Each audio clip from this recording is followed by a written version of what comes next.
नमस्कार मेरे दोस्त, भोजपुरिया प्रणाम आप सभी को। जी हाँ मेरे दोस्त, आपको बता दें भोजपुरी गायक धनंजय धड़कन के सबसे बड़ा ब्रांड सॉन्ग के बारे में बताने वाले हैं, तो बने रहें वीडियो के साथ में। जी हाँ, भोजपुरी जगत के जाने माने चहेता सुपरस्टार धनंजय धड़कन के बहुत ही ज़बरदस्त ब्रांड सॉन्ग कमर से सरक जाता सरिया, जी हाँ कमर से सरक जाता सरिया, ये सॉन्ग बहुत ही जल्द बस कुछ ही दिनों में RCM म्यूजिक के माध्यम से रिलीज होने वाला है।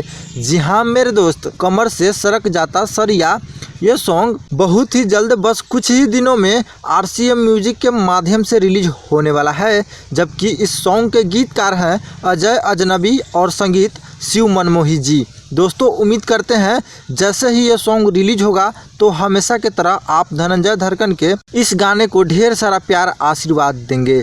मैं JP राजा, फिर मिलते हैं नई और ताज़ा खबरों के साथ में। तब तक के लिए बने रहें सबसे तेज व विश्वसनीय न्यूज़ चैनल 4 in 1 भोजपुरी के साथ।